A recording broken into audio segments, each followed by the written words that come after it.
హైదరాబాద్లో బస్టాండ్లు రైల్వే స్టేషన్లు ప్రయాణికులతో కిటకిటలాడుతున్నాయి. స్కూళ్లకు సెలవులు ఇవ్వడంతో పిల్లలతో కలిసి కుటుంబ సభ్యులు స్వగ్రామాలకు బయలుదేరుతున్నారు. దీనిపై మరిన్ని వివరాలు మా ప్రతినిధి రాణా అందిస్తారు. ఖాళీ అయిపోతుంది. ఎస్, హైదరాబాద్ అంతా మొత్తం రోడ్లంతా ఖాళీ అయిపోతున్నాయి. ఎందుకు ఖాళీ అవుతుంది అనుకుంటున్నారా? సంక్రాంతి వచ్చింది. సంక్రాంతి సెలవులు వచ్చిందంటే చాలు మొత్తం అంతా నగరంలో ఉన్నటువంటి జనాభా అంతా కూడా వారి స్వస్థలాలకి వెళ్ళిపోతున్నటువంటి నేపథ్యం అయితే కనపడుతుంది. దాని తగ్గట్టుగానే సంక్రాంతికి కాబట్టి మొత్తం రైల్వే స్టేషన్లో కానీ బస్ స్టేషన్లో కూడా ఒక కోలాహలం అనేది కనపడుతుంది. అందరూ కూడా తమ స్వస్థలాలకి వెళ్తున్నటువంటి నేపథ్యం కనపడుతుంది. మనం ప్రస్తుతం జేపీఎస్ దగ్గర ఉన్నాం. ఇక్కడ చూడొచ్చు, దాదాపు ఉదయం 5 గంటల నుంచి కూడా వీరందరూ కూడా ఇక్కడ నిలబడుకున్నారు. వారి ఊర్లకు వెళ్ళడానికి ఈ స్టూడెంట్స్ అయితేనేముంది, అలాగే ఉద్యోగస్తుల దగ్గర వీళ్ళందరూ కూడా పెద్ద ఎత్తున ఇక్కడ ఆర్టీసీ బస్టాండ్ దగ్గరికి వచ్చారు. వచ్చి వారు వెళ్తున్నటువంటి నేపథ్యం కనపడుతుంది. రద్దీ ఎక్కువ దృష్ట్యా గతంలో కంటే ఈసారి ఆర్టీసీ కూడా చాలా ఎక్కువ బస్సులని ఈసారి తిప్పుతున్నటువంటి నేపథ్యం కనపడుతుంది. ఎందుకంటే మొత్తం రాష్ట్ర వ్యాప్తంగా 4000 బస్సు సర్వీసుల్ని ఈసారి అదనంగా కూడా పెంచినటువంటి పరిస్థితి. సో దాన్ని దృష్టిలో పెట్టుకొని దాంతోపాటు ఈ మహిళలకి పెద్ద ఎత్తున కూడా ఫ్రీ సంబంధించినటువంటి బస్ సౌకర్యం ఉండడంతో ఎటు చూసినా స్టూడెంట్స్, మహిళలు వీళ్ళందరూ కూడా ఉంటున్నటువంటి పరిస్థితి. ఎక్కడ చూసినా మనం విజువల్లోనే చూస్తున్నాం. జస్ట్ ఒక బస్సు వస్తే కేవలం 3 నిమిషాలు 4 నిమిషాల్లోనే మొత్తం ఫుల్ అయిపోతున్నటువంటి పరిస్థితి. కనీసం సీట్లు కూడా వారికి దొరికినటువంటి నేపథ్యం. అందరూ కూడా చాలా వరకు వెయిట్ చేస్తున్నారు.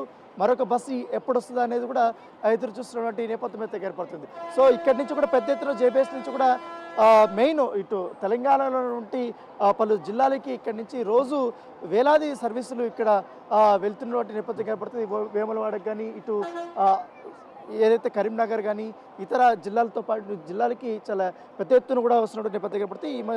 ఈ సంక్రాంతి వరుసగా సెలవులు రావడంతో ఎక్కువ మంది స్టూడెంట్స్ ఇక్కడ చదువుతున్నటువంటి వారందరూ కూడా హాస్టల్స్లో ఉండే వాళ్ళు కానీ, కాలేజ్ కానీ ఇవి ఉన్న వాళ్ళందరూ కూడా ఈ యొక్క బస్ సౌకర్యాన్ని వినియోగించుకున్నటువంటి నేపథ్యం అయితే కనపడుతుంది. దాని తగ్గట్టుగా ఇప్పుడు కొత్తగా ఈ సూపర్ లగ్జరీస్ని కూడా ఎక్కువ బస్సుల్ని అందుబాటులోకి తీసుకొచ్చారు. మనం చూస్తున్నటువంటి ఈ బస్సులే ఇప్పుడు అదనంగా టీఎస్ఆర్టీసీ ఈ యొక్క సంక్రాంతి రద్దీని దృష్టిలో పెట్టుకొని వీటిని పెంచినటువంటి నేపథ్యం.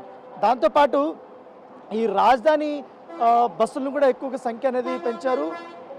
ఈ ఫ్రీ బస్ ఎప్పుడైతే పెట్టారో మహిళల నుంచి ఇప్పటికే దాదాపు 7 కోట్ల 0 సైజు టికెట్స్ అన్ని కూడా పంపినటువంటి నేపథ్యం పడుతుంది.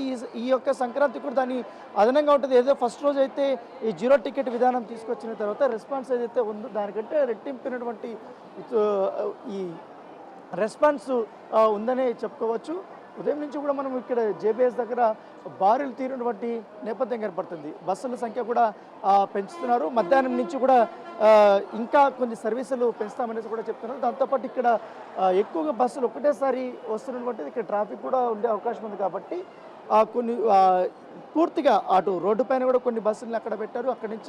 అక్కడ ఫిల్ అయిపోయిన తర్వాత వెంటనే అక్కడి నుంచి వెళ్ళిపోతున్నటువంటి నేపథ్యం అయితే కనపడుతుంది. అధికారులు ఎప్పటికప్పుడు ఇక్కడికి వస్తున్నారు. వచ్చి వారు అబ్జర్వ్ చేస్తున్నటువంటి నేపథ్యం కనపడితే రద్దీ ఎంతవరకు వచ్చింది, ఒకవేళ ఏ రూట్లో ఎక్కువగా ప్రయాణం చేస్తున్నారో ఆ రూట్లో ఇంకా సర్వీసులు ఏమన్నా పెంచాలా అన్న దానిపై కూడా వారు ఎక్కువగా ఇక్కడ డిపో మేనేజర్తో పాటు ఇక్కడ ఉన్నటువంటి కండక్టర్స్ ఎప్పుడైతే వస్తుంటారో డిపార్చర్ అయిన తర్వాత వాళ్ళందరినీ కూడా వివరాలు అడిగి తెలుసుకుంటున్నారు.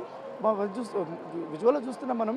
ఇటు రైల్వే స్టేషన్కు ఎంతైతే రద్దీ ఉంటుందో దానికంటే డబల్ ట్రిపుల్ రెస్పాన్స్ ఇక్కడ జేబీఎస్ దగ్గర ఉన్నటువంటి నేపథ్యం పడతాయి. ఇక్కడ చూసినా కూడా మహిళలే మనకు కనపడుతున్నారు. ఎందుకంటే కాంగ్రెస్ ప్రభుత్వం వచ్చిన తర్వాత ఈ 0 టికెట్ విధానము మహిళలకి ఫ్రీ బస్ అనేది తీసుకురావడం వల్ల దానివల్ల ఎక్కువగా ఈ రెస్పాన్స్ వస్తుంది. మొత్తం ఎక్కువగా ఈ మహిళలకి ఈ వస్తుండడం, వారే ఎక్కువగా ఈ బస్సులో ఎక్కుతున్నారనేసి కూడా డిపోకి సంబంధించినటువంటి మేనేజర్లు కూడా వారు వదిలేంటి చెప్తున్నారు. ఎక్కువ ఆక్యుపేషన్ మహిళలకే ఉంది. గతంలో సంక్రాంతికి ఇంత పెద్ద ఎత్తున రెస్పాన్స్ అనేది ఉండదు. కాకపోతే ఈ సంక్రాంతికి ప్రైవేట్ ట్రావెల్స్ వాళ్ళు ఎక్కువగా దోచుకుంటున్నారు. ఎందుకంటే ఇక్కడ కేవలం తెలంగాణ జిల్లాల్లోకి వెళ్ళడానికి పెద్దగా ఎవరికి కాస్ట్ అంతగా పెట్టబడలేదు. కానీ ఎవరైతే ఆంధ్ర ప్రాంతానికి వెళ్తున్నటువంటి వారికైతే కొన్ని చోట ప్రైవేట్ ట్రావెల్స్ 5,000 వరకు వసూలు చేస్తున్నారు. 3,000 నుంచి 5,000 వరకు ఇస్తే తప్ప వారు తమ స్వస్థలాలకి వెళ్ళేటువంటి సందర్భం లేదు. సో ఇక్కడ తెలంగాణ రాష్ట్రానికి వస్తే ఇక్కడ ఫ్రీ బస్సు కాబట్టి మహిళలు పెద్ద ఎత్తున కూడా ఇక్కడ వెళ్ళిపోతున్నారు. కాబట్టి పైగా ఎవరు కూడా డబ్బులు చెల్లించాల్సిన అవసరం లేదు. పైగా పురుషులు కూడా ఎక్కినా కూడా వారు కూడా అదనపు ఛార్జీలు అనేది ఎక్కడా లేదు. ఓన్లీ ప్రైవేట్ ట్రావెల్స్ కొన్ని కొన్ని మాత్రం అక్కడ ఎమర్జెన్సీ పర్పస్ ఒకవేళ ఆర్టీసీ బస్సు దొరకకపోతే కొంతమంది ప్రత్యామ్నాయమైనటువంటి ఏర్పాట్లు చేసుకుంటారు. దాంట్లో భాగం కొంచెం చెల్లించాల్సి వస్తుంది. కానీ ఆర్టీసీలో మాత్రం ఎక్కడా కూడా ఎక్కువ రేట్ అనేది లేదు. కాకపోతే ఇంకా కొన్ని రద్దీ దృష్ట్యా చూసుకుంటే సర్వీసులు పెంచితే ఈ యొక్క రద్దీని బాగా తగ్గించవచ్చు అనేది కూడా ఆర్టీసీ భావిస్తుంది. దాని తగ్గట్టుగా ఎక్కడ ఏ బస్సులు ఎన్ని ట్రిప్పులు వెళ్తున్నాయి ఏంటనేది ప్రతి ఒక్కటి కూడా ఆర్టీసీ భవన్లో ఈ యొక్క ట్రాకింగ్ సిస్టమ్ అనేది కూడా ఏర్పాటు చేశారు.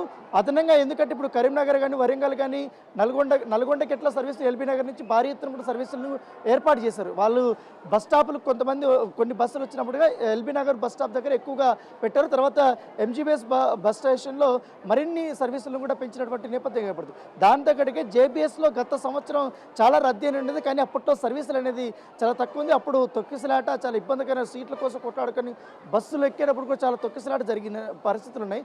సో అవన్నీ ఈసారి ఉండకూడదని ఉద్దేశంతో చాలా పక్కా ప్రణాళికతో ఈసారి ప్రభుత్వం కూడా ఆ సర్వీసులను పెంచడము, టికెట్ల రేట్లు కూడా చాలా సరసంగా పెట్టడము, ఇవన్నీ పెట్టడం వల్ల ఎక్కువగా ఈ యొక్క రెస్పాన్స్ అనేది వస్తుంది అని భావిస్తున్నటువంటి పరిస్థితి ఏర్పడుతుంది.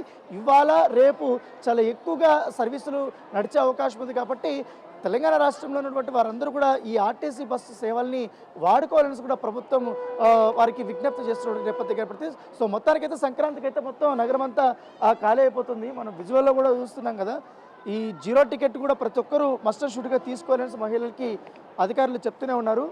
దాని తగ్గట్టుగానే ఈ ట్రాకింగ్ సిస్టమ్ కూడా ఉంటుంది. కాబట్టి ఏ రూట్లకు ఎప్పుడు ఎంత వెళ్తున్నారు అనేది కూడా ఇప్పుడు ట్రాకింగ్ వస్తుంది. ఇప్పుడు సంక్రాంతికి ఎంతవరకు జీరో టికెట్లు పోయాయి, దాంతోపాటు నార్మల్ డేస్లో ఎంతవరకు ఈ రెస్పాన్స్ అనేది కూడా ఏ రూట్స్లో ఎంత రెస్పాన్స్ అనేది కూడా ఒక ట్రాకింగ్ విధానాన్ని ప్రభుత్వం తీసుకొచ్చింది. కాబట్టి దాని తగ్గట్టుగా ఈ యొక్క సర్వీసుల్ని కొన్ని రూట్లలో పెంపుదల కానీ కొన్ని రూట్లలో ఎంతవరకు లిమిటెడ్గా పెట్టాలనేది కూడా ఒక క్లారిటీ వస్తుంది. కాబట్టి దాని తగ్గట్టుగా అధికారులు ఏర్పాటు చేసుకోవడానికి ఉంటుంది. సో ఏదో మనకి జేపీఎస్ దగ్గర అయితే పరిస్థితి అయితే చాలా కోలాహలం ఉంది. ప్రయాణికులందరూ కూడా వచ్చినటువంటి బస్సులు వెంటనే ఎక్కి వెళ్ళిపోతున్నటువంటి నేపథ్యం కనపడుతుంది.